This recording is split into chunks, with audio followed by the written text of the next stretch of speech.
And now, without further ado, I'm truly excited about Caliber speakers that we have here today. And first on my list, we have Phil Lua. And Fair is a global startup advisor. She's an expert facilitator.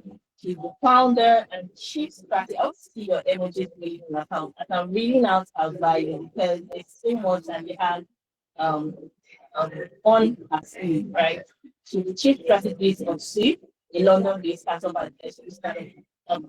advisory firm that's supporting early stage and scaling founders across Africa, Europe, and Middle East.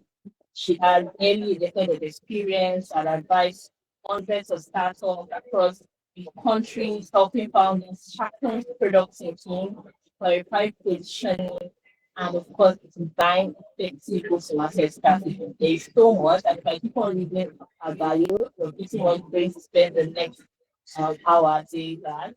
Thank you so much, Ife, for being here and accepting our invitation to join us on this conversation today. Do you want to say hi to everybody? Hi, Joy. Good afternoon. Hi, everyone. Just making sure that everyone can hear me and see me. Okay. No, but hi, good Yeah, afternoon, everyone. Thank you guys for having me. I'm super excited to do this. And well done to the PM Help team. And I can see the numbers. Wow, you guys are very committed to these sessions, and I'm very happy to be doing this, right, with some pretty incredible people as well. Looking forward to it. thank you so much. Really grateful that you're taking time to be here. Thank you. We're also joined by Princess. Princess is an experienced product manager with over 10 years of professional experience across strategy, across operations, project, and management. And in the last 5 years, she has led product teams to build and scale impactful products across diverse industries. She's also the founder and community lead of the award-winning People in Product community, where she also supports thousands of product managers that first their career. Thank you so much, Princess, for being here. Please say hi to our audience, experiences of it. Hi everyone. Good afternoon. Yeah, so that's great. It's fine. Thank you for having me. Thank you so much, Princess, for being here. And finally, guiding conversations today, the very I'm going to be passing on this mic, stepping down from this honorable stand. We have our moderator, Karen. She is a product leader with 6 years of experience across, various cities. She worked at Visa, in building and scaling cross-border infrastructure that powers global money movements. And she moved to the UK as a global talent. She's deeply passionate about mentoring professionals and helping them scale their careers. She believes that great product and great talents have the power to connect people and create opportunity. Ladies and gentlemen, you see that we are in fabulous hands today. Thank you so much, Karen, for being here, and over to you. Thank you, Joy. Thank you, PM Help, for having me. Such a pleasure to be here and amongst all of you. This is such a big crowd. Also really great to meet you, Ife and Princess. Lovely to have you guys as our speakers for this afternoon, and really looking forward to us getting into this conversation and hopefully sharing a lot more of our knowledge and how we've been able to get the global opportunities that we all have. Okay. So without any further ado, we're going to dive right in. I'm going to throw this question to both speakers. I would love to hear your perspectives on my first question. There's been a lot of conversation, especially in the last couple of years, around LinkedIn. Everyone is basically encouraged to be a LinkedIn content creator at this point. And I think some people struggle with that if their personalities don't align to like putting their life or their career out there so much. And I wanted to understand from both of you and for both your perspectives, what would you say about using LinkedIn as a tool for optimizing or getting like global opportunities? Is this something that has helped you guys in your career? Do you think this is something that is overhyped or overemphasized? What do you have to say about, just positioning yourself and putting yourself out there more on LinkedIn? Do you want to? I don't know. Okay, so it's directed at both of us, right? Yeah, Well, anyone hi, can. Karen. I don't think I've met you, but I know your sister, so it's very good to see. I mean, I can see the face, so you can't Amazing. deny your blood, right? So yeah, they're really great to meet you as well. So I think LinkedIn, maybe on my end, right? So first of all, I probably want to start by saying I'm hoping everybody's not trying to be a LinkedIn content creator, right? I'm hoping that again, except that's what you want to do, be an influencer or and things like that, that's fine.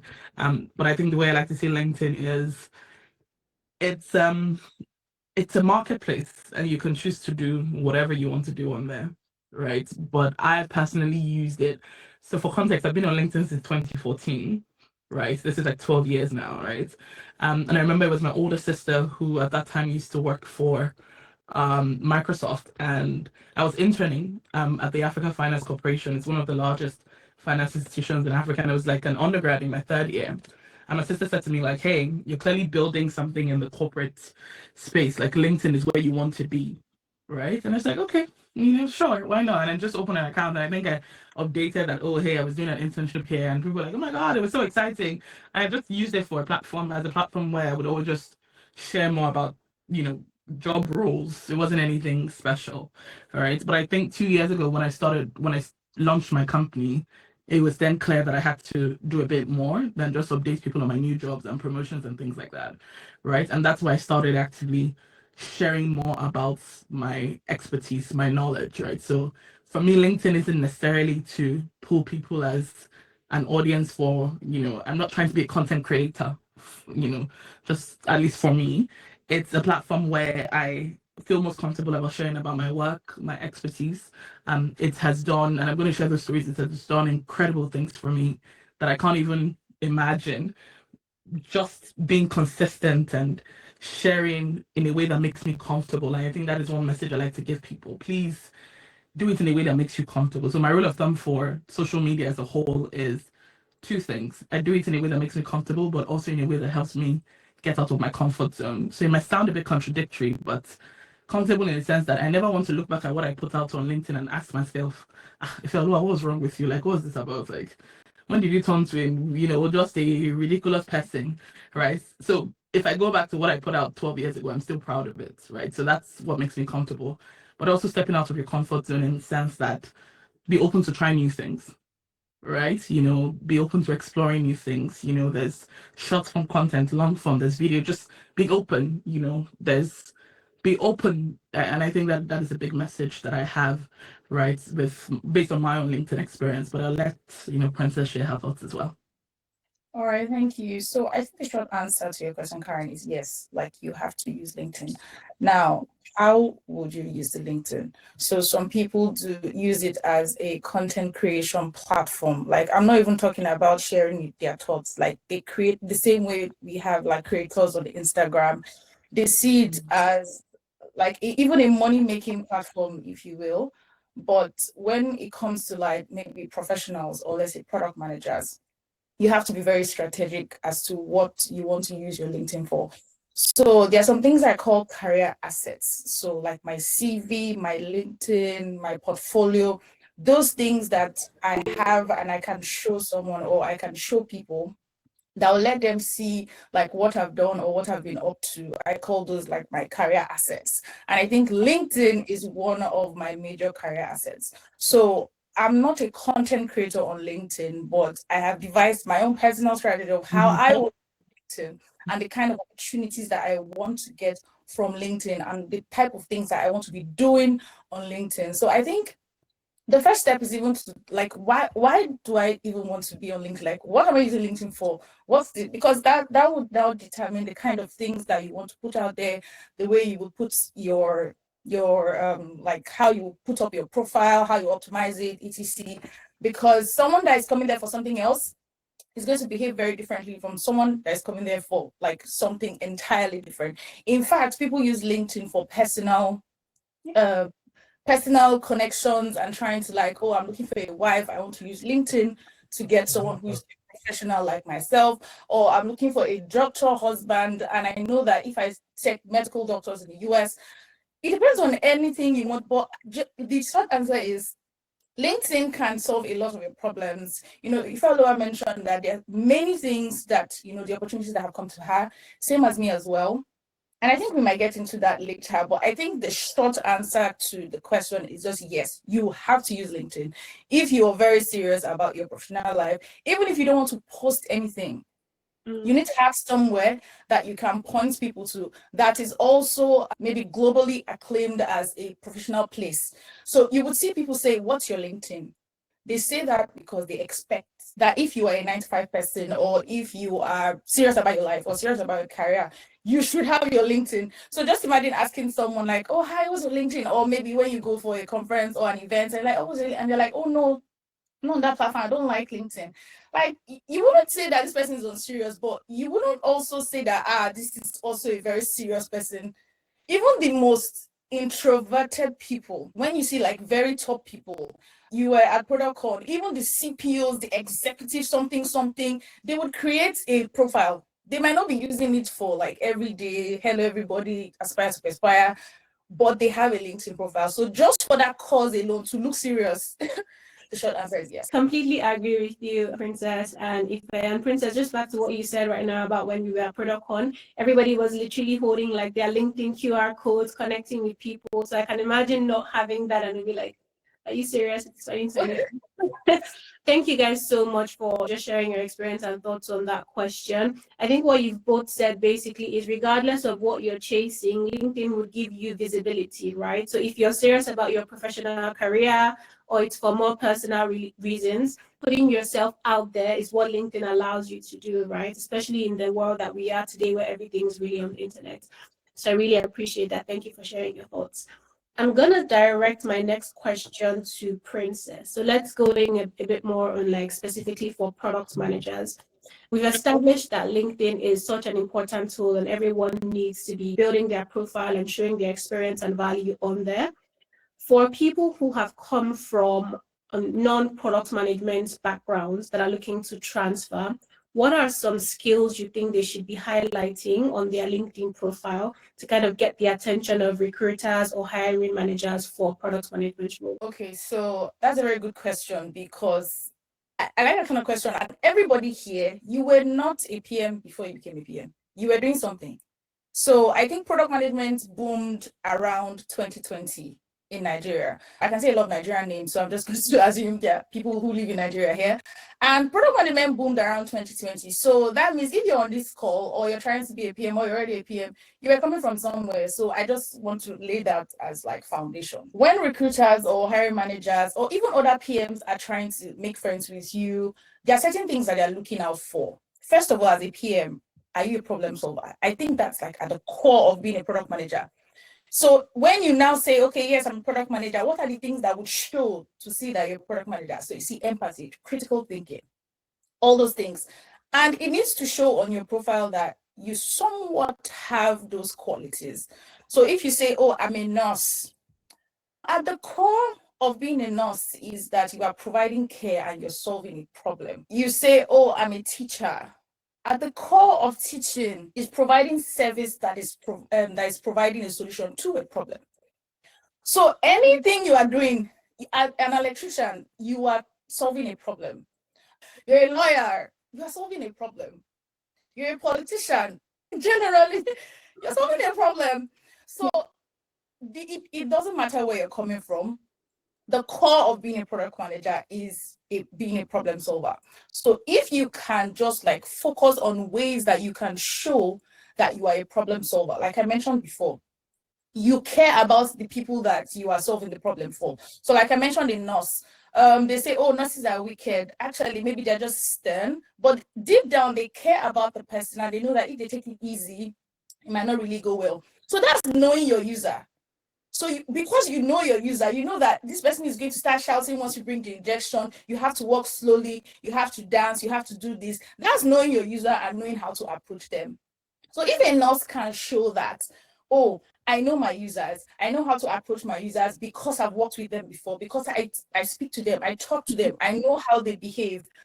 That's a good way to start. Like, oh, how can I put my nursing career or my former nursing career in this case in a way that shows that I know these users, I know how to get to people, I know how to solve problems. Now, of course, there's a part where you have to actually show like things you done in PM, maybe courses and all of that. But before you even get to that, the thing you're currently doing, I'm telling you, there is no career path that you can't show how you are a problem solver. So if you're doing something that you can't show your problem solver, I don't know, maybe you need to check or you need to ask someone in that same field how you need to show. So I think that's the very first step. The next step is how you package what you have now found. So you have now found that, oh, I'm a nurse, I'm a problem solver, I do this, I do that. Critical thinking, when there's chaos in the hospital, I can quickly call the doctor, I can quickly call this person to make sure that everything is organized. I can do this, I can do that. That means you are a crisis manager. You are also talking to your doctor, you are also talking to your patient, you're making sure everybody knows what they're supposed to do. Or give this person 4 milligrams of this. You know the specific thing that you need to give someone to make them okay. You are also documenting, you're writing it down. When I got to the patient's eye was like slightly yellow, patient's urine was this. That means you're good with documentation. So a PM is also doing documentation. You have done documentation. That's also a good one. You're good with stakeholder management because you know how to manage your stakeholders. You're telling your patients, oh, don't worry, everything will be fine. You, even though at the back of your mind, you know that everything is not really fine, but you can't tell your patient that, you might pass on in 5 years. No, it's not possible. So you have to now say, okay, how can I manage the situation? What do I need to do? So all those skills, you are literally a product manager at that point. So when you put them together, then you now start packaging them. Like I mentioned, like, how do I tell someone that I've been able to averse a lot of crises in the hospital? That makes me an excellent crisis manager or an excellent stakeholder manager or an excellent communicator. So I was able to communicate that this patient needed this, and that helps me to do this, which helped the hospital to save more money on something. And then, of course, virtue signaling, where you put problem solver, you put critical thinking and all those things as skills because you literally have those skills. So I think it's very different for every case. So I'm just using this as an example, but depending on your case, there's a way that you can always package what you already have. I'll just end with this. There's a story that someone from Paystack told me one time. So she had never done any professional sales job before. This was her first sales interview. And then the recruiter was like, why are you even here? Like, how did you even get here? Because she packaged herself so much. And they were like, you don't have any professional sales experience. She was like, yes, but let me explain. And then she gave a story of how she helped her mom. In fact, she inspired her mom to start the business. She helped her mom to organize the sales. She sold so and so number of goods. She helped her mom do the organization. She made the story so great. And they were like, okay, we're going to give you a chance. And she worked at Paystack for over 4 years in sales. Haven't done like no professional sales before then. So she put herself together, put it out there, and then that attracted people to her, like, okay, what do you have to say? And then she sold a very good, solid story of how she has done sales, even though it was not like professional. Princess, you have a way of like giving your explanations and telling stories in a way that is so relatable. And I love that. I think everybody on the call could resonate with the examples you gave and everything you said. So that was fantastic. Thank you so much. I have a follow-on question to Ife Oluwa, following from all the things Princess has said.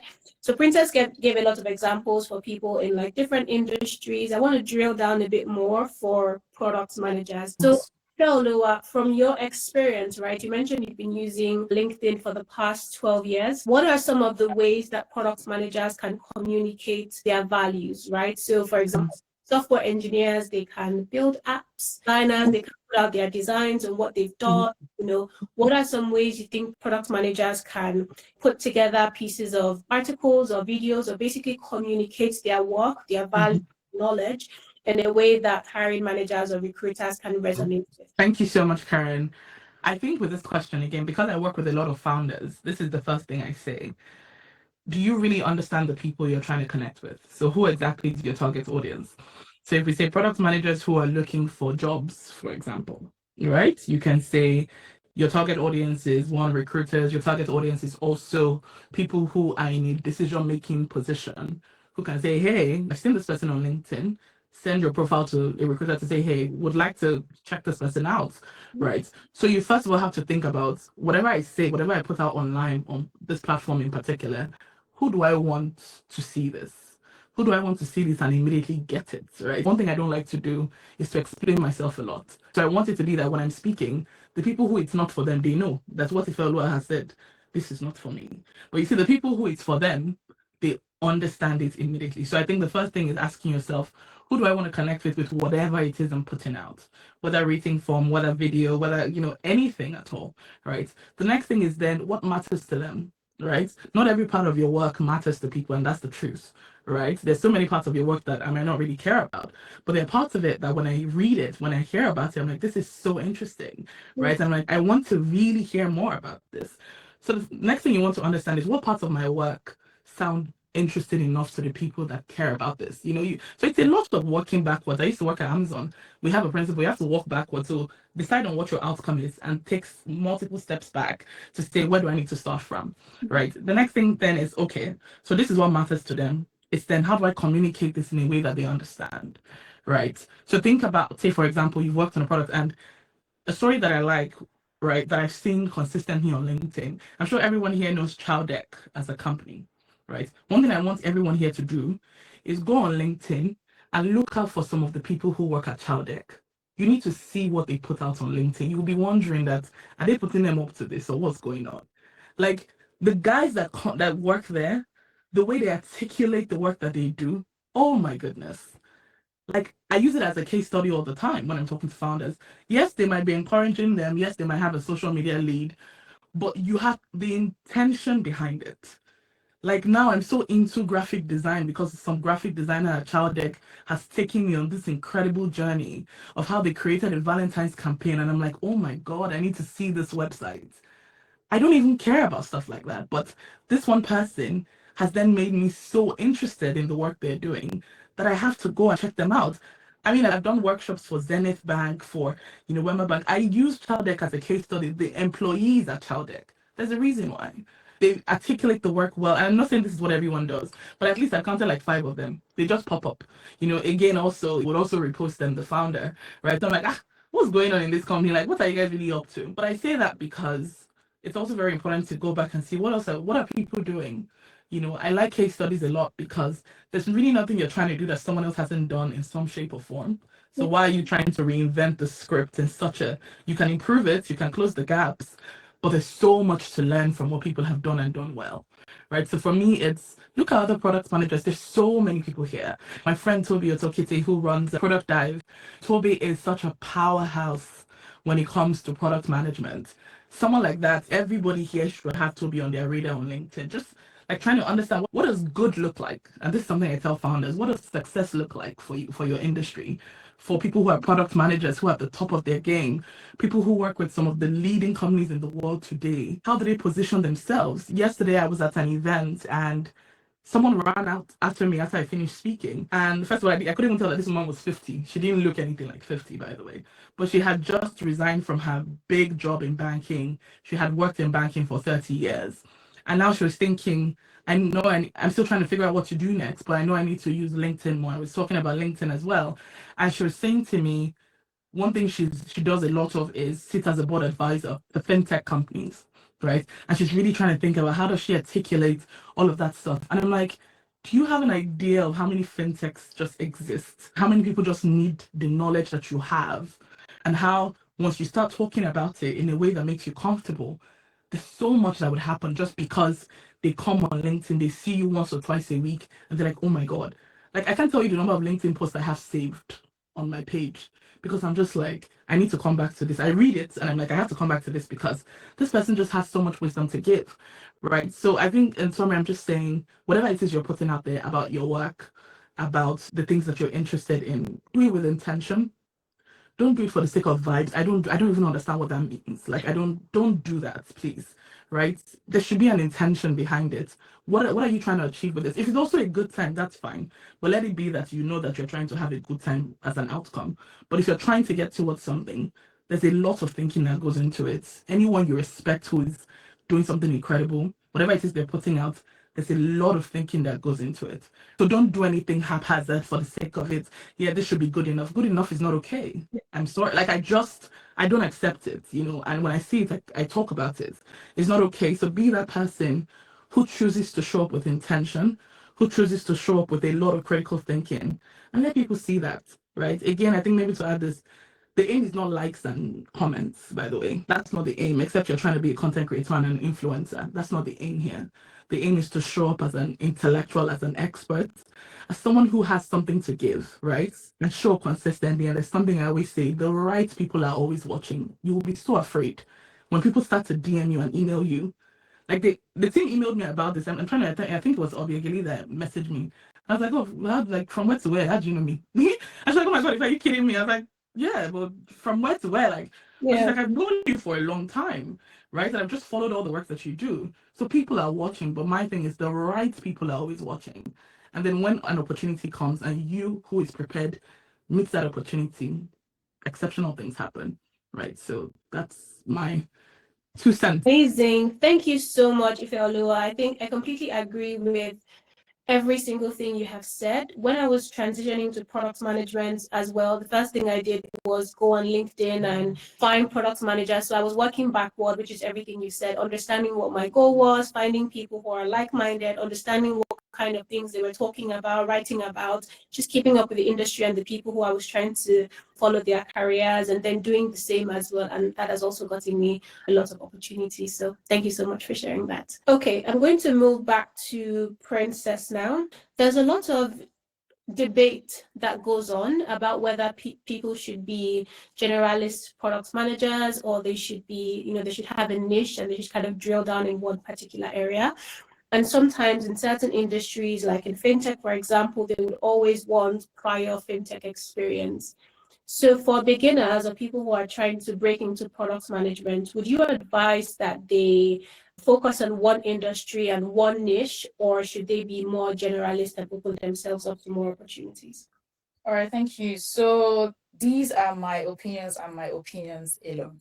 So first of all, there's something Roger says. So Roger Norton is a mentor at our community, and we've been friends like way before now. And he keeps saying that you need to build your PM career like a Christmas tree. How is a Christmas tree shaped? Like a triangle. So at the basis, you're making sure that you're touching almost everything as much as you can. And then naturally, it would just start trimming. Like you would even notice that, like someone just said recently, like, oh, I'm now like, I'm an expansion PM. So this is one that has like 5-6 years experience. Like it just naturally, she didn't start and say, oh, at the beginning, I want to be an expansion product manager. And then just like, oh, come and be this. And like, no, only expansion roles. If you're not expanding to other countries or other corridors, I'm not interested. No.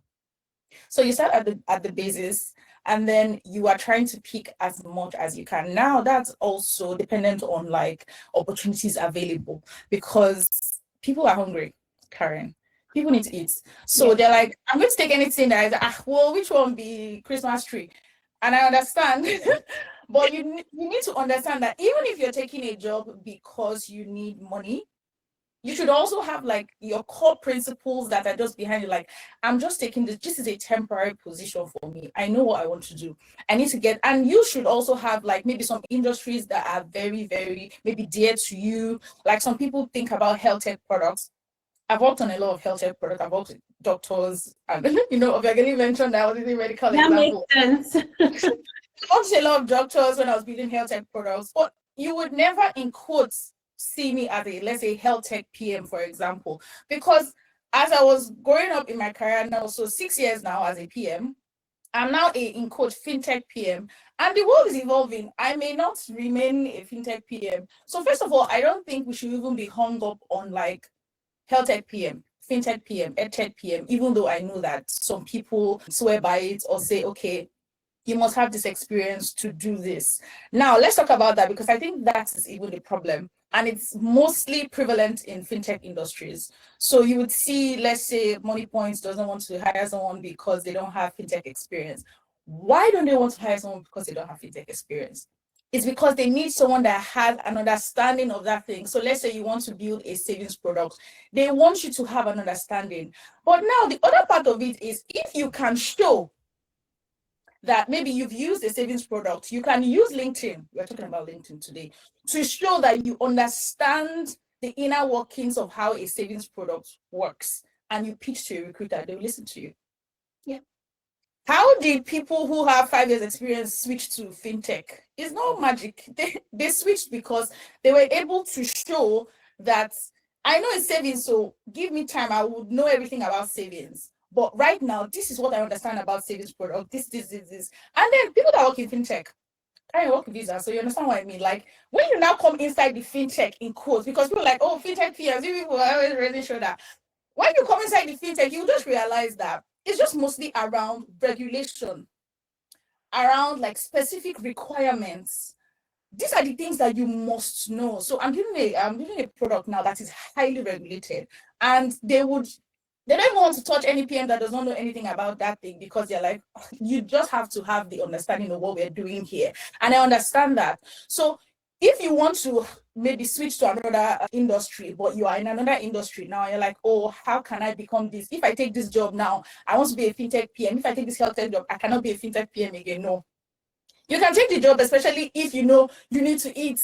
Guys, please, if you're offering a job, please take it first, so that you can even have like clear eye to see opportunities. So when you take that job, you start thinking to yourself, what are the kind of fintech jobs that I want? Okay, let's say investment, because fintech is very large. You know, when people say fintech, they just think of maybe Nigerian companies, what we do, savings, banking, etc. is very, very large. Like even in payments, payments alone, kind of, you get me? Like under payments, there are like 10 types of payments. It's just so broad. Yeah. So you just have to start thinking, what are the ways that I can show that I can move to this industry? The same with other things like health tech. If I want a health tech job today, I will get it, because I just need to show the recruiter or the hiring manager or the person that is trying to introduce me to that opportunity that I understand how it works. They need someone that is very empathetic towards the patients, has an understanding of how it works, has an understanding. So if you can show these things, is good.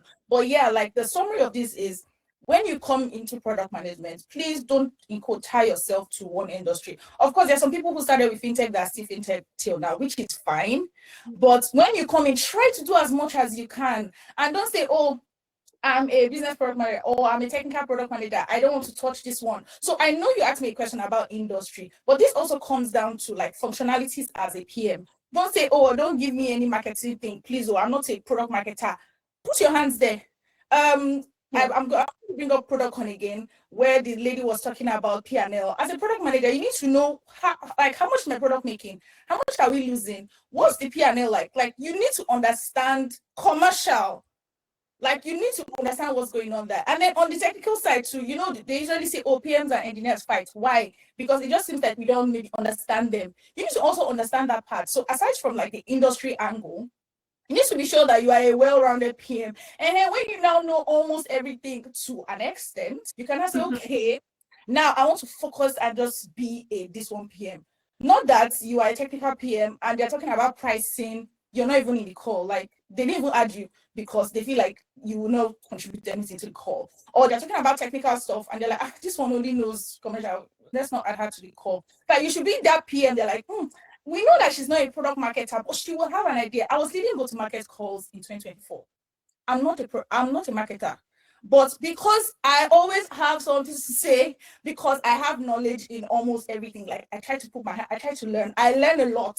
So it's very important that you do everything as much as you can. And as you go up, it will just naturally start falling off the things that you don't want to do again. And then as you go upwards as well, you have more money, you have more comfort. You can now decide to say, oh, I can't take this opportunity because it doesn't align with my values, my vision, this one, that one. But yeah, at the basis, try as much as possible to do as much as you can. And then as you go up, it will just naturally choose for you. Agreed. I think at the core of it, adaptability is one of the qualities of a PM, right? So even if you're a fintech PM today, tomorrow your user requirements might change, right? People are constantly changing. and you need to be able to adapt to whatever that change is. Maybe now everyone's talking about AI, and we're having to incorporate bits of AI into our products. No one would ever have said, oh, I'm an AI product manager, right? So I think in summary, in all you said, it's important that you understand different industries, understand what you want to get for yourself, create that pathway, but don't overly limit yourself, especially in the early days. Amazing. Thank you so much. My next question is for Ifeoluwa. Mhm. So on LinkedIn, sometimes you see people who have the open to work badge. Some people believe it's really good. It's a great way to signal to recruiters that you're open or you're hiring. From a branding perspective, other people think it seems a bit desperate. In your experience, for people who are looking for jobs, right, do you think this is something they should embrace? And if not, what are some other ways you think they can signal that they are interested and open to certain opportunities and attract those opportunities to themselves? Yeah. So maybe the first thing I want to say is I really love this community. I mean, I've been on this call for what, 42 minutes, and I've had almost 20 LinkedIn requests in that period from this gang. So well done, all of you, like for stalking and chasing me online. And I've accepted everyone. So I'm very happy to be connected with you guys. But on your question, I think okay, so I see all the emojis. Wow. But on your question, you know the thing about it is a badge is like a title. Anyone can call themselves anything, right? So anybody can be looking for anything. Anyone can say they're open to work, right? I've seen people who even have jobs that have that badge because they're not connected with anyone at their office, so they can display to the world that, hey, I'm looking for work. But again, maybe just because of the way I think what's better than talking is showing people what you can do. So what's better than telling me that you're looking for a job is showing me the kind of person you are, you know, the kind of professional that you are, Yeah. right? And you can show people that, and then I can see that indeed this person is looking for work. There's nothing wrong with picking up a placard and saying, hey, I'm looking for work. But I want you to ask yourself, how many people are doing that? There's too many people doing that, right? How many people are doing that and actually getting results? Like, be very honest with yourself. The number of times you've seen people come online to write that they're looking for work. Now people have started even doing videos, by the way, doing actual video recordings. I'm like, oh dear, the world is, because the world of work is so hard right now.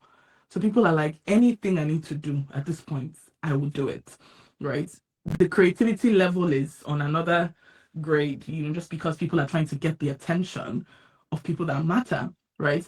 So if all you have is some badge expecting it to do work for you, it's really not going to do much for you, right? You're like, what is going to make me come to your page and I see the badge? All I think is that, oh, if I have something, hopefully, but it's not top of mind because all you have is a badge. So if I don't open that page of yours, I'm not seeing that badge. But what is better than that is sharing what you know. And I'm very big on sharing what you know because you might think it's so basic. You might think, who cares about this?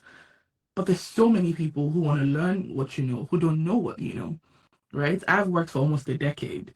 It might not be as much as someone who's done worked for double that period, but I just said as somebody who worked for 3 decades was looking to me to help her. I was very afraid of that woman. She didn't know. I was like, ah, and she when she told me that's what I worked for 30 years, I said, very good, very, very good, right? But here I was, and she was like, see, you know a lot that I don't know about this thing, and I really want to learn from you, right? So if someone could do that with me, who's worked 3 times the number of period that I have, like, why do you think that you've worked for 2 years and someone who's trying to start out in this field, right, can't learn from you? Why do you think someone who's worked as a lawyer for 10 years but now wants to transition to product management can't learn from you who's worked as a PM for 2 years? Why, right? And why do you think that sharing that knowledge consistently cannot put you in front of the people that matter? A badge is not a badge, it's just a badge. I can call myself anything, and that's my business, right? But it doesn't mean anything if I don't make that thing work for me. Yeah. So what I want to encourage everyone to do is, if you're not putting out anything on LinkedIn, decide today. I mean, you know, the good thing about this is we're wrapping up February today. So I'm hoping that any procrastination that you have on your mind, it ends today, right? Tomorrow is the beginning of a new month. You can have a good time. Tomorrow is Sunday, but Monday morning, what do you want to share about what you know? And if you say Monday morning, that means every Monday throughout the month of March, what are you going to share? See, this thing doesn't work without consistency. It doesn't work by flaking. It doesn't work by showing up today and, you know, in another 2 months, you're not in the mood. It doesn't work like that, right? It's the consistency, it's the intention. I keep saying these things because it's not rocket science, right? But the people who do it, they see incredible results. Of course, with anything that is worth doing well, not all the goodies and all the blessings come at once, Yeah. right? So it's going to require patience, time, commitment. Anything worth doing well, if it comes easy to everybody, then we won't be where we are, right? It's supposed to take some things out of you, so you have to stay on it. So if you say I'm doing this Monday and Wednesday, come rain, come shine, wherever you are. Sometimes I'm in a time zone that is 8 hours ahead of what I'm used to. I've scheduled the thing to go out because my commitment to a follower is I'm going to show up on X and X day, and I must show up, right? And I've seen the enormous things that come out of it. I've gone last year, I was on over 20 flights. 90% of that was work, right? And I work for myself. And a lot of it came from people seeing the work that I do, how I talk about the work I do with intention, with tact. So don't just I'm very don't just be anyhow. Please, guys. That is not how a professional behaves, right? Think about your counterparts in so many parts of the world. They show up correctly with intention. So why should you do anything subpar? Right? So be intentional, be consistent, and all of that is better than sticking a badge on a profile, right? So that's, I'm sorry, I'm sounding like I teach, I preach to the teenagers at church, so sometimes I can will they stick that, don't do this, but it's what has worked for me, and I'm going to be very honest, right? A lot of the followers I have on LinkedIn, like I said, I've been on the platform for 12 years. So I'm not one of those people who's been on the platform for 6 months. I see all this posts where they're like, oh, in 6 months I gained 10K followers. I think that's fantastic. But I'm not chasing 10K followers in 6 months. Like, they don't do anything for me. I'm sorry. If you're not converting to clients, if you're not paying me, I'm not using people to do anything. Right? So I'm not going to be, 3 months I gained all this. That's not what you're trying to achieve. You want to get in front of the kind of people you want to work with. You want to get in front of the kind of partners you want to work with, the kind of clients you want to work with. All of that is intention, right? So let's match first or match second. I give you guys the grace of tomorrow. But match second, all of you that have followed me on this platform, I want to see you guys talk about it. And start with talking about this event, right? Tag PM Help and say, hey, I attended something incredible, on Saturday. Here's what I learned. 3 things. That's how you start, right? And I hope this helps, lots of people here. Amazing. This is so inspiring, and it's a challenge for even me as well. Thank you so much, Ife. I love what you said around consistency. And a while ago, I was reading an article on a guy who would always show up and post his videos on YouTube, and he would have like 5 or 6 likes or something, right? And typically he would think, oh, maybe my wife or my family are just trying to show support. And for a lot of us in those situations, we get very discouraged. We think that the work we're doing doesn't matter, nobody's engaging, and then we just drop off. He had no idea that one of the people who was consistently watching his videos was Oprah. And that was how he got that opportunity. And I believe he became her videographer or something of that sort, right? So it doesn't matter, if you're putting yourself out there, showing up, sharing your knowledge, or you're not getting the immediate response or reaction or reward that you deserve. The important thing is that you keep showing up and showing up well and putting your best foot. I believe that it's impossible for someone to show up consistently for 5 years and not succeed. That is me. I believe if there's anything I start to do now and I do my best every single day for the next 5 years, I would be an expert at that. And that's what I encourage everyone to do as well. Okay.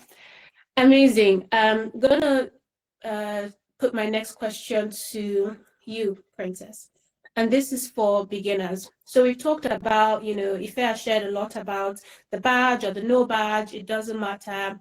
But for PMs who are breaking in with no prior experience in product management. So say I'm a marketer for the last 10 years, all of my job titles have been digital marketing, growth marketing, etc. And now I want to transition into becoming a product manager. All the jobs I'm seeing require product management experience or titles or, some fancy MBA or something. People in those situations who are not new to, the job market in general, who have a long history of working in other roles, other industries, what are some ways you think that they can create their LinkedIn profile to attract product management recruiters? All right, thank you. So before I answer the question, I just want to add just quickly to what a fellow mentioned. So she mentioned stuff around like consistency and posting and all of that. But remember, you can't give what you don't have. You need to consume a lot of information about your craft, your work. Most of the things that helped me with content in 2020 was I read a lot. There was nothing about PM that I would see that I wouldn't read. I read books, I read articles, I watched courses. Like I would say I'm the madam of PM courses. If there's any new course anywhere, especially product school, I have a love relationship with them. I would take that course. I want to know more about this. When AI was booming, I took the AI micro certification. You need to bombard yourself with lots of information so that when you're speaking, no matter the medium of your communication, people can know that they can just tell you know your stuff. And it's not just, there's some LinkedIn posts you read, you be like, what's this? Like, why did you even bother posting? But you can know that that's not really great because you know what's right. So please bombard yourself with as much information as possible. Now to your question, the way that you can show or like put yourself on LinkedIn if you're coming from, let's say, a marketing background or another background that is not PM, is to show your product thinking. So most people look for that first before they can even look for like the execution. Now, the thing that a lot of Nigerian PMs, I've said this thing 2 times now, I'm so sorry to everybody in Nigeria, please forgive me, but there's a problem that we've seen in Nigeria where there's a lot of focus on execution rather than strategy and thinking.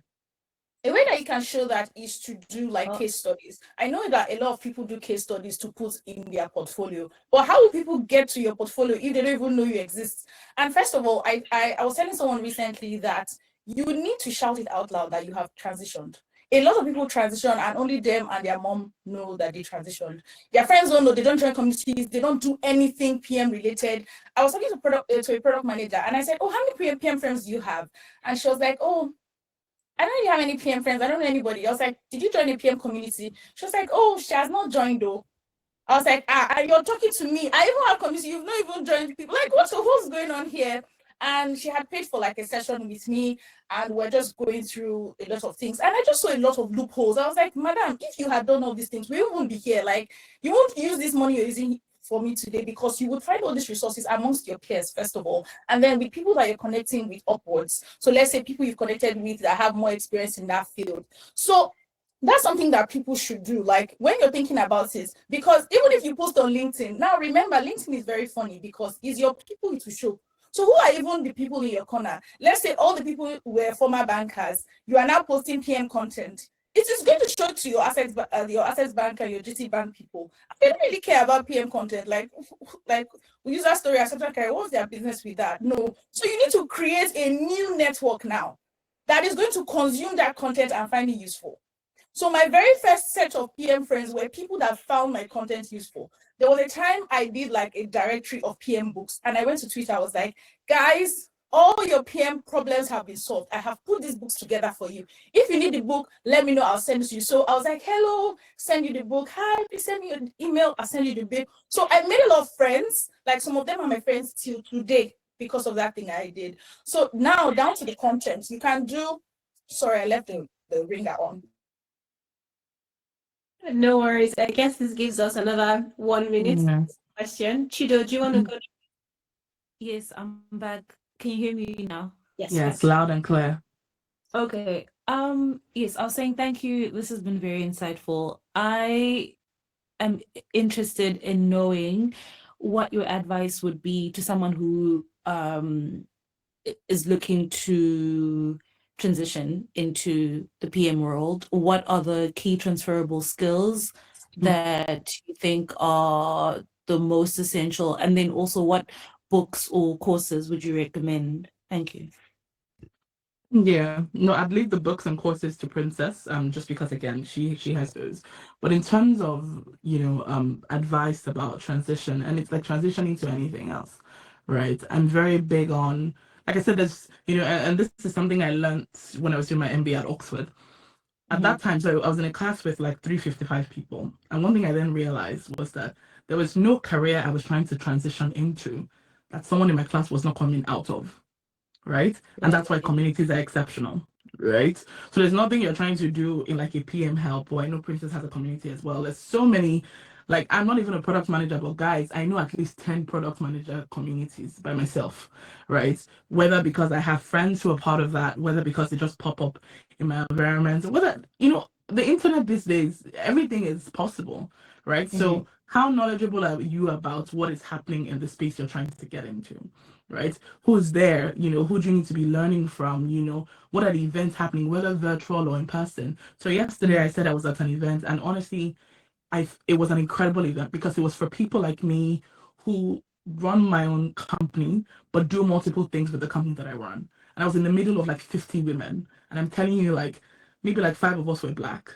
It was such a diverse community, people from everywhere, right? And I was there for half a day, so from like 9 to 12, and the way I felt, like we had to hound the lady who brought us together, like, please, this cannot be the end of it, because everyone was like, we need more of this kind of connections. Everyone was trying to learn from each other. In fact, a lot of people were doing similar work to what I was doing, but we're all just trying to learn from each other, because it's like some people are like, hey, I'm just starting out in this. Some people are like, hey, I've been doing it for 3 years, right? So you imagine you starting out, you can learn from someone who's been doing it for 3 years.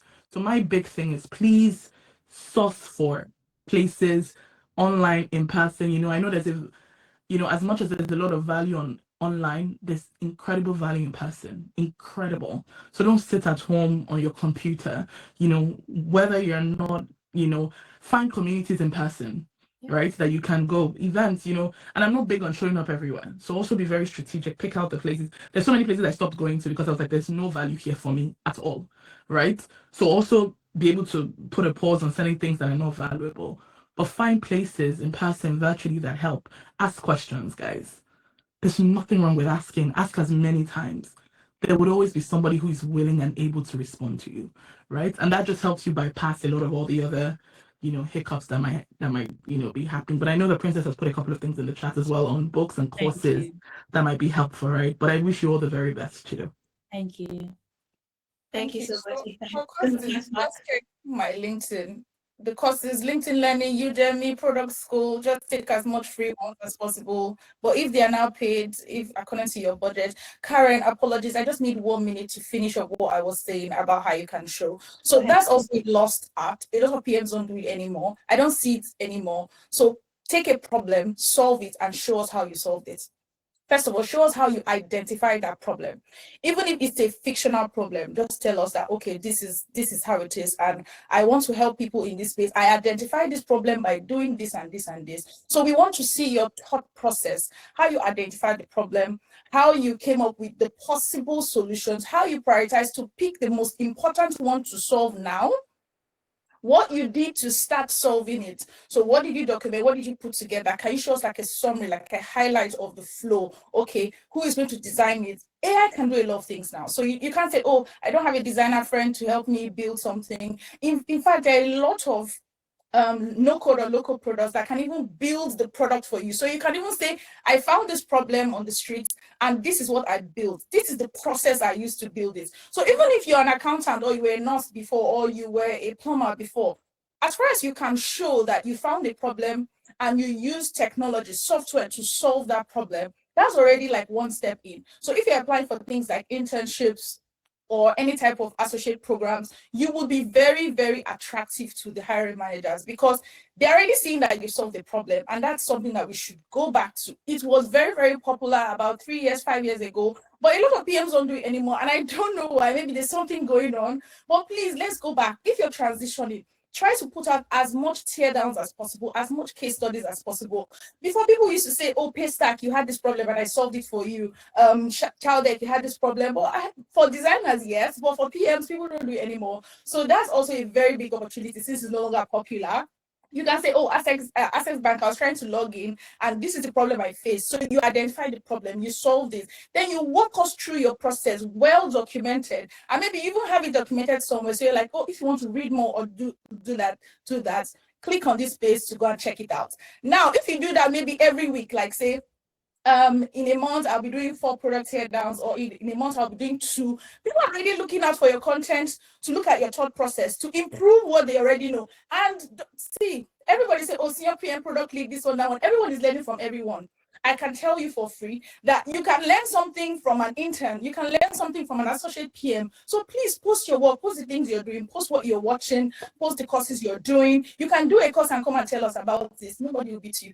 You can read a book and tell us about this. That's also content. So please consume as much as you can and then look for problems, solve the problems, and then show people how you got to the solution. Karen, Jeremiah has had his hand up for a while now. So Jeremiah, do you want to ask a question? And then if Elua can take that one. Okay. Thank you so much for putting this up. I really learned a lot. So my question is that I transitioned from the building and structure work environment to product management. And before, I used to post the things I've been doing in the construction field. And so lately, like this ending of last, that was when I started posting about product management. So I will, like, since it has to do with LinkedIn, do I have to delete all the contents from the construction out, then start uploading like the PM, and then for a couple of while now, like I've been trying my hands on working on a particular product, right? So the challenges that I'm facing, like to bring in different like products, like people that want to volunteer for. Okay. I think I caught most of the questions, but if I don't respond to anyone, please draw my attention again. So the first thing is should you delete? So someone says, please don't delete.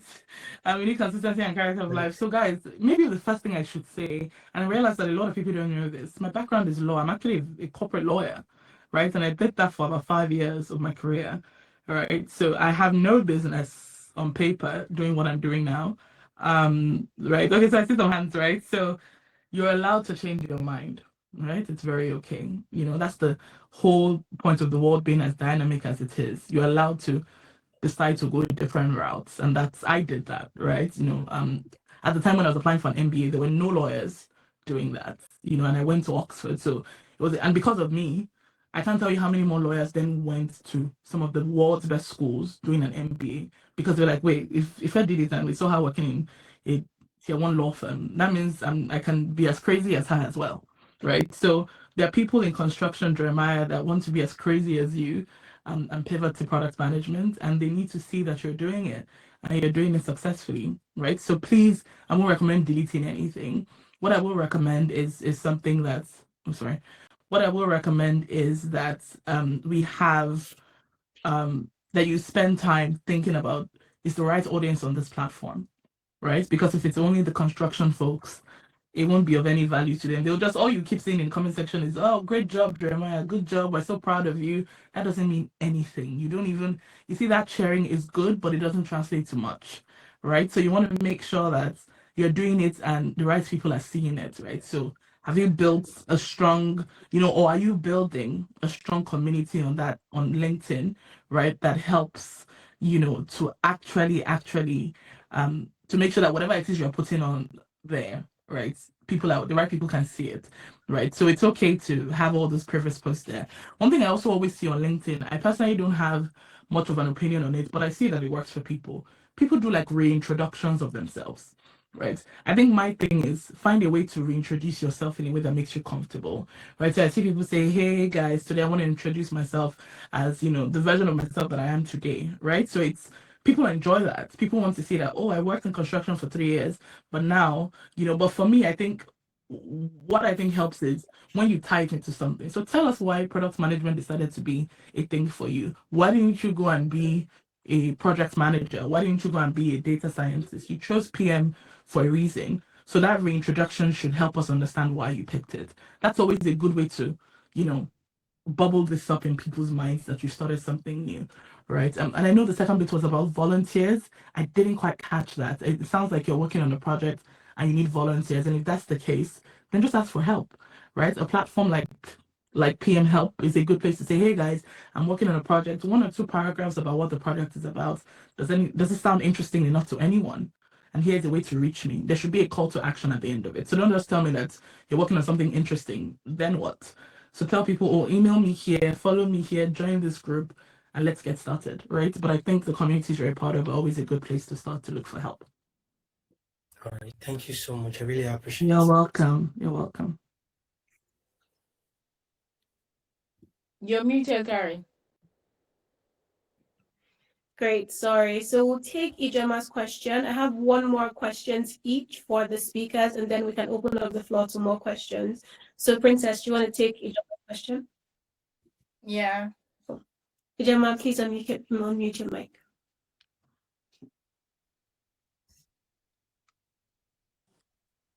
All right, thank you.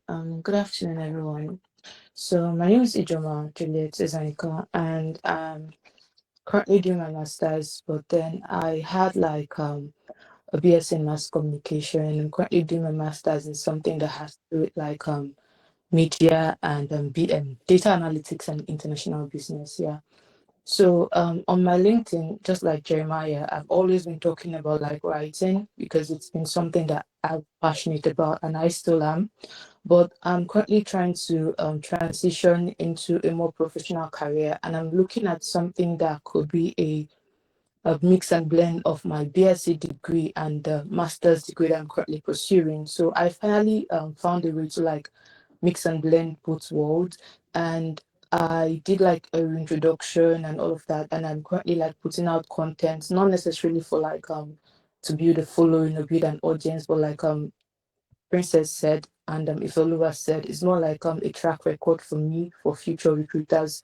So I don't know if this is going to be a question, but I just wanted to know when is the right time to shoot to recruiters on LinkedIn? Because I'm still in the middle of my MSc. Should it be towards the end of my MSc? Can I do it now, even though I don't really have like real professional work experience? And do I look out for volunteer roles first, or do I look out for intern roles? How do I go out from this space? That's like my question. First of all, the best time is now. Yeah. Since you didn't do it yesterday, the best time is now.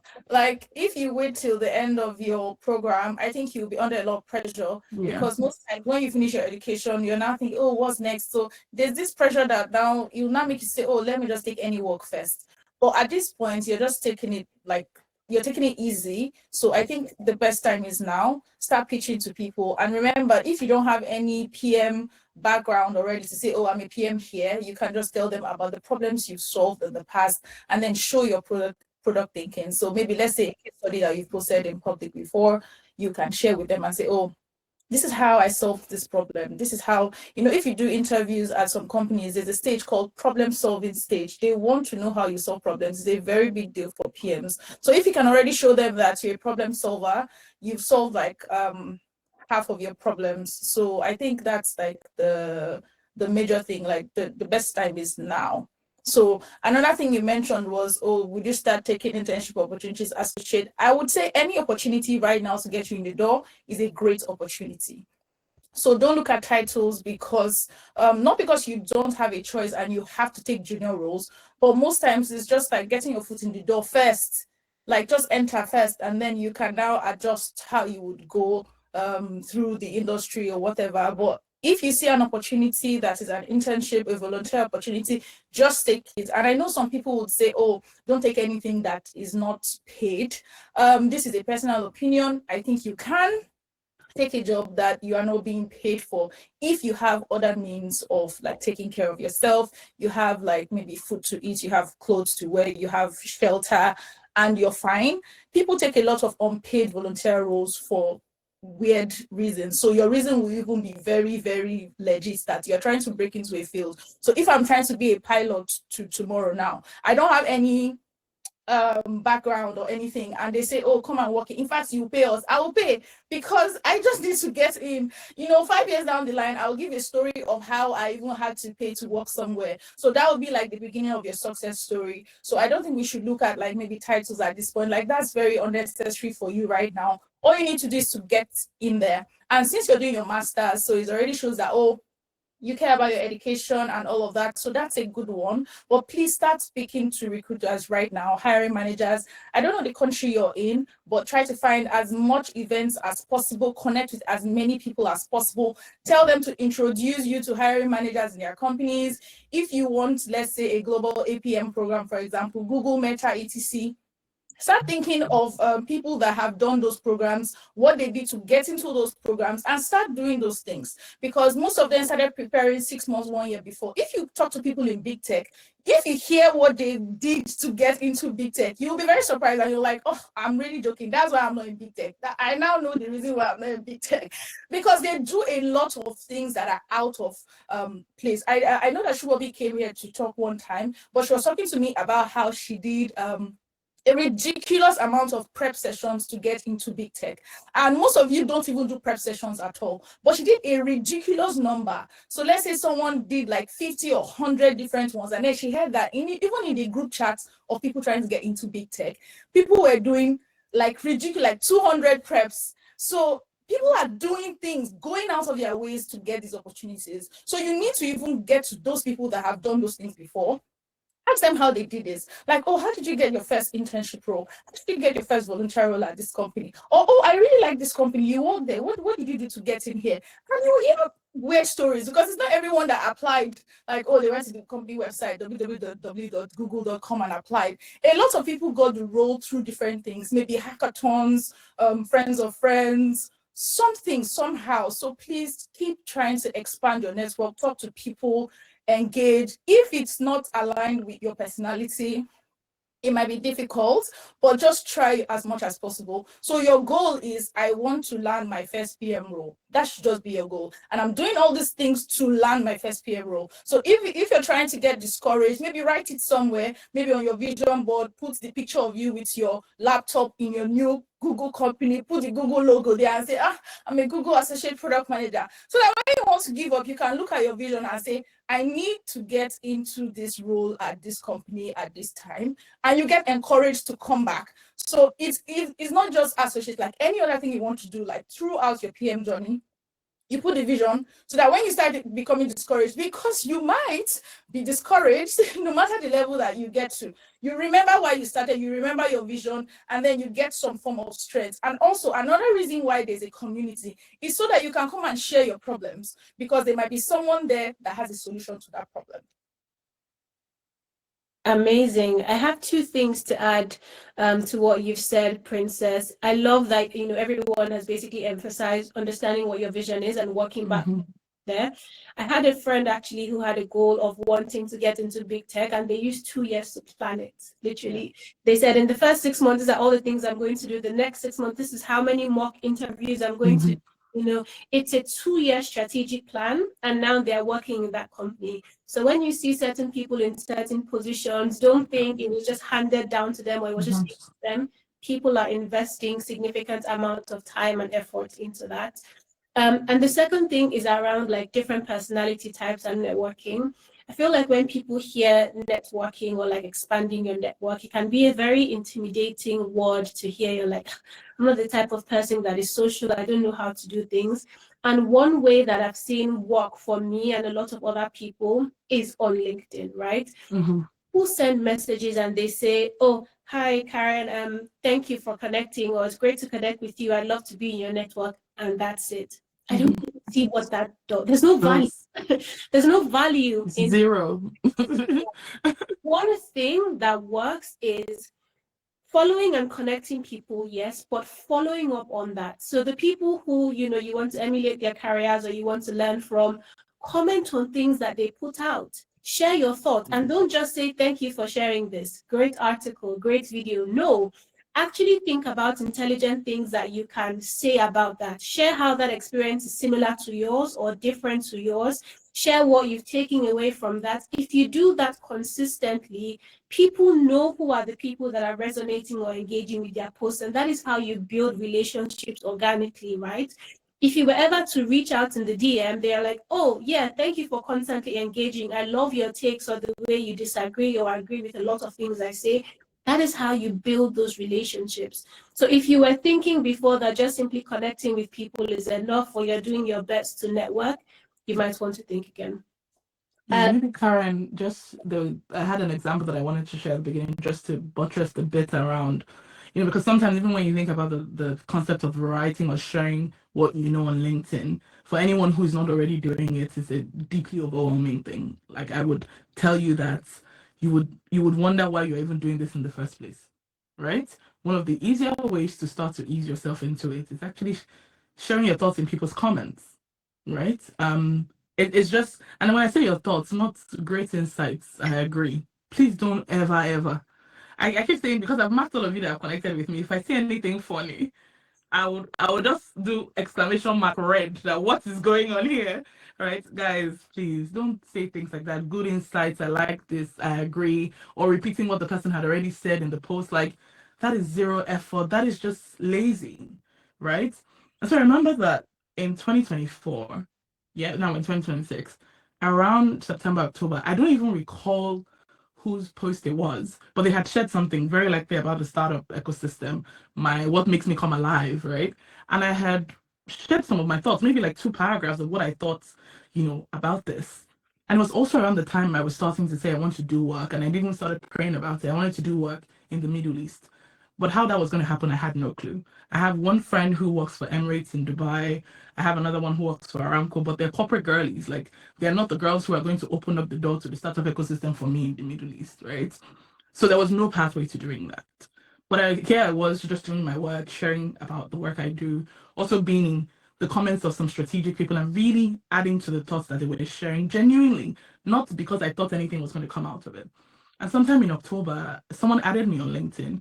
She was on the organizing committee for the largest tech conference in the Middle East. They attract 200,000 people, right?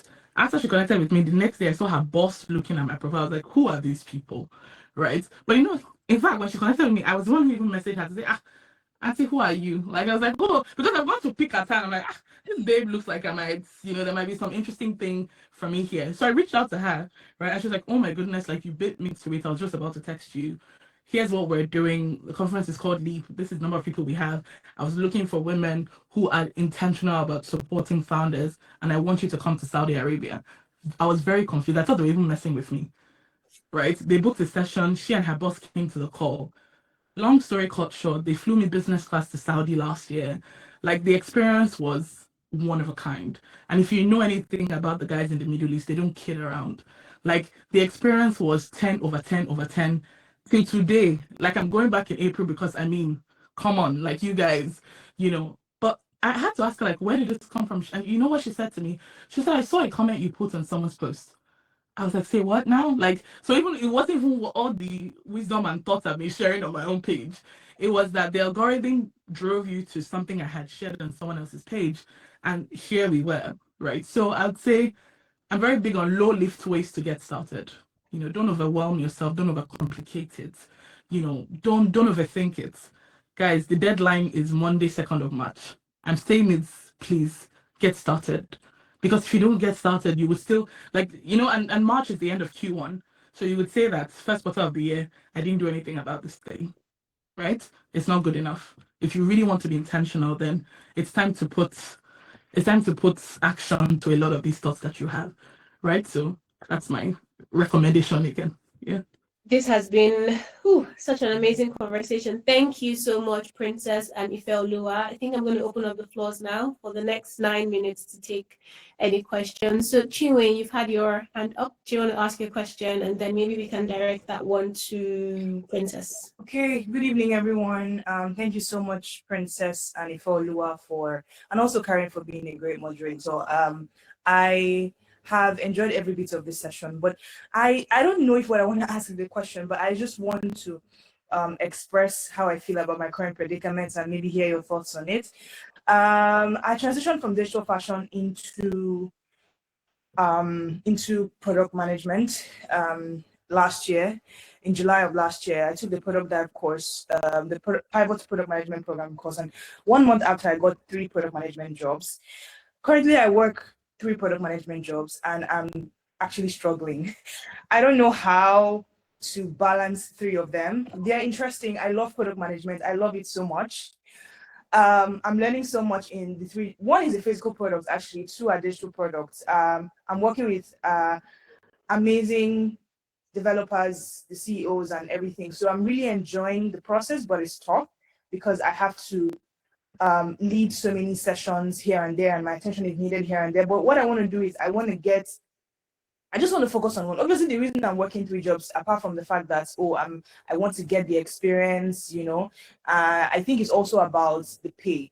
And the fact that if I focus on one that pays well over what these 3 are paying me, I would definitely have to focus on one, and then also focus on my branding and building my personal brand as a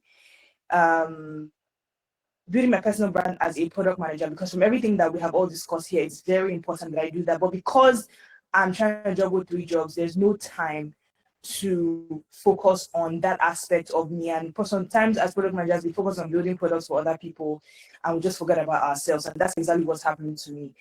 So I just want to know what your perspective is on it, because I've heard so many things and I'm just like, okay, my predicament might be maybe different or similar to what some people here have shared, but I just want to hear your perspective on that and what you would advise as well. So yeah, thank you so much. First of all, 3 jobs is too much. Like, it's already too much, especially if you want to like make impacts in any of the jobs, and if you want to do the right things in each of the jobs. So just imagine that you need to document something, you do user research here. You would be so overworked, you'd be so burnt out, and at the end of the day, you find out that you're not giving your best in any of them. So first of all, you even agreed that it's too much, it's weighing down on you, you've forgotten your personal brand and all of that, which is great. So you mentioned something about money, and I just want to touch on that because it seems that may be the big reason right now, because you said, oh, you've learned a lot here, and it already looks like you're already coming out of that phase of, I don't want too much again, I just want one quality one, which is great because you already started answering yourself as you were asking the question or as you were talking. So you need to now focus on quality jobs, a job that you can work on, and even if you want to take anything on the side, it would be maybe passion or something that just came up and you just had to consult or something. So you need one quality PM job, and then if you want to take anything based on your own discretion, that's on you. So the first thing you need to do is, first of all, which of these jobs, because the one that is stressing you the most may not even be the one paying you the most. So which of this job is even paying me the most right now? Because since maybe monetary value may be more important to you at this point where you've learned a lot from all 3, you can put that one up and say, okay, this is the framework I want to use. I want to go with money first. So 1, 2, 3, this is number 1. So this is number 1, this is number 2, this is number 3. Then for number 3, you're like, I'm not getting money from you like that. So what am I doing here? What are the things that you're learning there? Have you finished learning the thing that you're learning there? Maybe you are learning something from your back-end engineer or your front-end engineer, or they have a tool that you're currently trying to learn and you've not finished learning it. Okay, how long will it take you to transition out of that role? Because that number 3 is already shaking. You shouldn't be there. So if you're not really learning anything like extraordinary that you cannot learn anywhere in that 3rd job, just give it to another person within your network, please. You can let them know that there's a lot going on in your life right now. You want to bring in somebody that would handle the job. I don't think you should hold on it. So this is me that had 3 jobs at some point in 2020. So my hands are up. And as you were talking, I was like, oh my God, look at me. Because I also had 3 jobs in 2020. And I was like, no, I can't continue like this. And I had to drop one that same year in December because I was like, I can't come into the new year with these 3 jobs. It's not possible. So I did the whole pros and cons. What am I picking over what? What am I doing over what? So you have to lay it out, maybe an Excel sheet or like on a board or somewhere. You write, what am I gaining from job A? What am I gaining from job B? What am I gaining from job C? And then it will be clear to you the one that needs to go immediately. And then it will be clear to you the one that you need to shed off, just maybe small, you need to just let them go. And then the main aim of you asking this question is for you to get a quality job. Start refocusing your mindset to, I don't need too many jobs. I just need a quality job that will give me the kinds of cash and also benefits that I would be comfortable with. So you need a job that would not still make you to be looking around like, what are the things out there? What are the things out there? If you want to do them because maybe you have an entrepreneurial mind, which is fine, you can, but you will no longer be under pressure to do something else to add to yourself. So let's say you have responsibility and you have a job that pays you 10 million per month. You won't be shaking to get 100K jobs because you already have like the 10 million naira job. So that's the same place. You need to now focus on that. So we've said a lot of things today on how to like position yourself and do this and do that. The next thing you need to do to get that job is to start talking to people in the companies that will pay you that money. Not every company has money to pay you. So you can't go to a pre-seed company, especially a Nigerian pre-seed company, and ask for, let's say, 800K for junior pen role. Like, they will be looking at it like, sis, this is where you came. So look around. So you have to start looking for high quality companies that pay well. That is why it's good to have a very diverse network. Ask around. How much are they paying you? Me, I talk about my salary a lot. If you ask me, I will tell you. How much are they paying you? How much are they paying you? You need to find out where they're paying people big money. Then you need to plan how to get into those kinds of companies. Sometimes it's industry. Some people say, oh, AI companies are, if you work in ChatGPT or like if you work in Anthropic, like if you work anywhere that they are doing anything AI, just know that they're going to pay you big money. Good. If you work in fintech, just know they're going to pay you big money. Good. Some people even say, health tech companies, they don't pay much, so don't go there. So you need to be asking around, like, where are they paying? Where is the money? Since that's also because you're still going there to give value. So it's not like you're just looking for money alone. Then when you find out the top companies, so there's something I did when I was entering 2021. I asked myself, what are the top companies in Nigeria right now that people really like? And I listed all of them. There were like 5 companies. So I had like Paystack, RiseVest, Brass. I had some companies on there. And I was like, okay, what I'm going to do now is to start speaking to people that may know people in those companies and also pitching myself to the founders. I must work in one of these companies. The very first founder I reached out to answered me. So I was like, oh, there's only for the others. Let me just go with this one. Because I went to Twitter and I was like, hey, he made a tweet. He said he needs to add more women to his team that year. He didn't say I need to add more product managers. He said we need more women. I think maybe he looked around and everybody was a man. And he was like, he now tweeted, we need to add more women to our team this year. And I was like, hi, I'm a woman. I'm a product manager. Hire me. And then I sent him like this cold DM. I put my portfolio. I was like, please take me. I was waving in the DM. And then he didn't answer me at first. I went back to the timeline to say, hi, Shola, I sent you a DM. Please check. Happy Merry Christmas. Hope you're well, blah, blah, blah. Shamelessly. So that's another thing. You need to remove shame. And then he responded to me and he was like, we're not really hiring PMs right now, but we're going to have a chat in the new year. Once the new year came, I was like, Happy New Year. I'm here again. Hi, please hire me. And then the conversation started. And then I got the job. And that was part of because I wrote a list of companies that I wanted to work with. So since you already have a job now, you're not desperate for a job. You're not looking for a job. You're looking for a quality job. So write down the quality companies that you know right now. Look for people that work in those companies. How did you get this job? I think I already mentioned this earlier. How did you get this job? How did you get it? Tell me. Or people look for people to tell you the companies that are paying well and say, okay, I want to now work with these companies so that you can have peace of mind. And anything you're taking on this side will be that maybe out of passion or you just want some extra cash, not that you have to take them. And also, if you have opportunities as you're, making all these plans, since you're leaving all those ones, please give them to people in your network. Thank you so much, Princess Huey. I hope that was really useful. So we have one more question from Bolu Atife. I'm going to direct that to Ife Oluwa, and then I think we can call it today. Bolu Atife, go ahead, please. All right. Good evening, everybody. Can you hear me? Yes, we can. All right. First, thank you very much for this session. Really amazing. Thank you, Oluwa. Thank you, Princess. Thank you, Karen. I've learned so much. Right. So, can you permit me to direct this question to Princess? Because I think it's yeah. So basically, you said at the beginning that you entered product in 2020, and from I can tell that you did a lot of consumption. That is a voracious reader, consuming a lot of content. Now, so how do we, balance that is, there's so much product content everywhere. How do you personally decide what's your attention? Okay, for context here, I also studied law in uni, right? Right before law school, I got a job as a product management support, with a company, with fintech. So I did it like say first 6 months, but towards my back final, I had to stop because the demands were crazy. So I had to stop. So like I lost an opportunity because the plan was for me that once I'm done with school, once I'm done with law school, I get back to working with the company I was working with and, grow in my role, right? But I had to stop because, man, the demands from about finding house and, were so high, right? So I'm in that phase where I'm trying to, secure another role.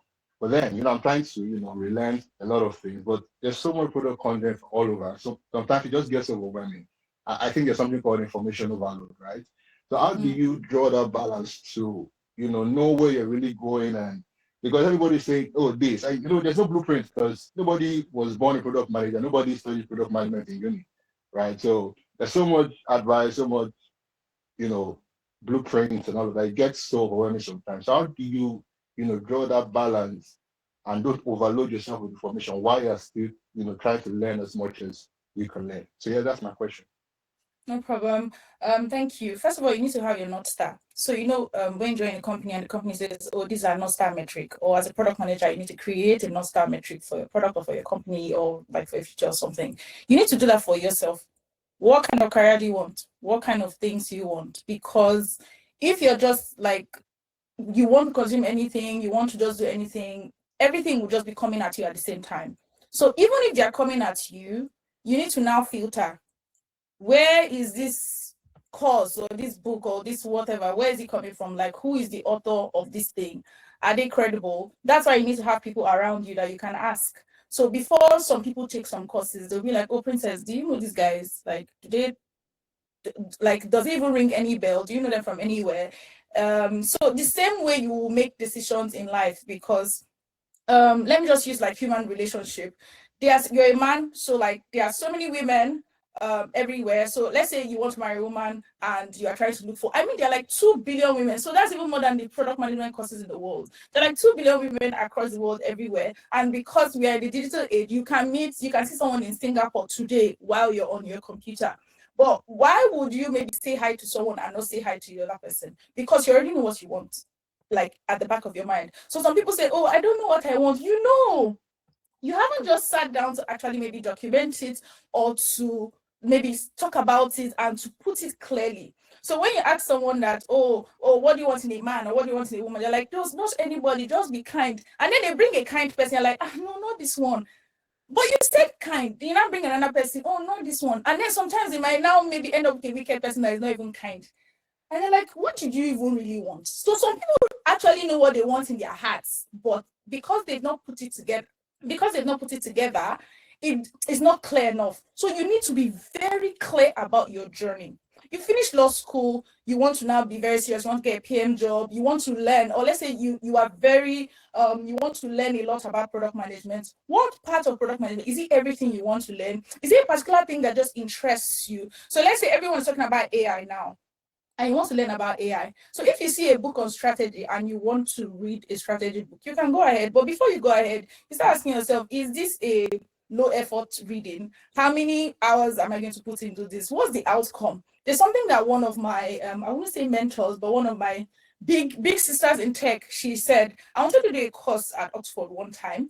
And then she mentioned, she was like, this is great though. I love it for you. But this investment you want to put in this thing, what is the immediate or short-term outcome? You need to see the immediate or short-term outcome if you're going out of your way to do that thing. If you're only seeing a long-term, one day in the far future, I'm going to use this knowledge.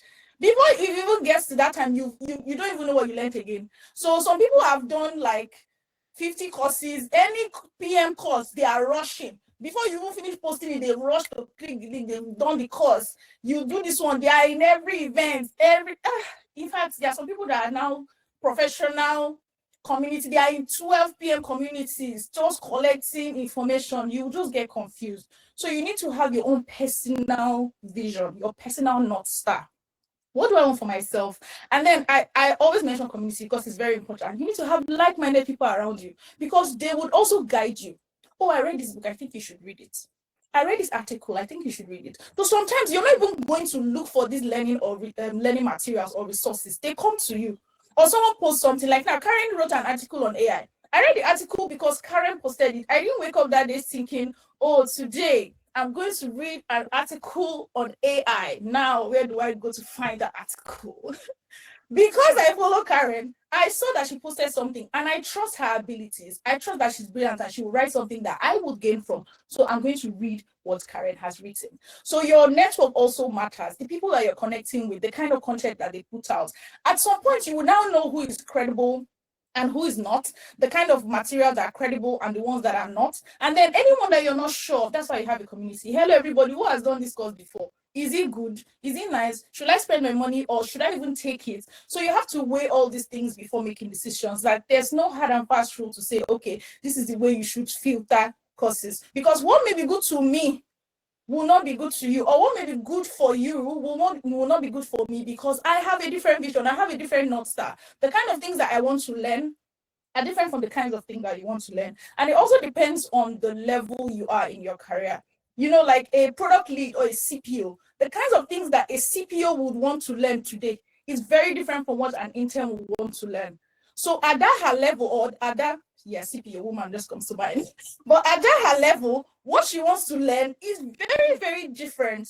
So at your level, depending on your situation, there are different things that you would want to learn. You just need to maybe bounce off those ideas with people. Like you need to have a lot of brilliant people around you that can serve as sounding boards and say, what do you think about this thing? What do you think about this thing? Or when you give yourself a goal, like 1 PM book per month, I want to learn about strategy this quarter. So this month I would read this book on strategy. I will read this article on strategy. I will follow Shreyas Doshi on LinkedIn. Anything he says, I will do about strategy. So it just depends on you. Like it's a very nuanced question. So you have to just be very smart and follow it through. But please just do these things, have a North Star, and then have people around you that are like-minded, and also just follow through, like bouncing off those ideas with them. Amazing. Thank you so much, Princess. Thank you, Ifeoluwa. Apologies, we're like 9 minutes over time. It's been such a pleasure facilitating this session. Thank you to the entire PM Help community. I'm going to pass back to Joy. I'm not sure if there are any closing remarks or closing words that we want to say, but it's been a pleasure to be here. Thank you all so much. I look forward to meeting and connecting with all of you and being part of more conversations like this. Yeah. Yeah. Hi. I Karen. just take that. Okay. Yeah, I'll just take like closing remarks. Yeah, so thanks guys. Really exciting that we're able to gather here. Just a few things, just understanding what we do at PM Help and the different programs that we offer, right? So there's a couple of things we've been posting in the channel before, but if you're looking for a job, we kind of have like an interview prep session. It's interview prep / therapy. So feel free to come with all your problems and we just try to help. Same as well, we have like automated AI CV reviews for people who need some kind of help with their CVs, structures, and so on and so forth. And lastly, just join the community, engage, connect. It should also just be about us talking to you all the time in the community. It's also about like the cross relationships you can form with members of the community as well who are on the same journey as you are. And yeah, with that said, have a lovely weekend ahead and we're rooting for you.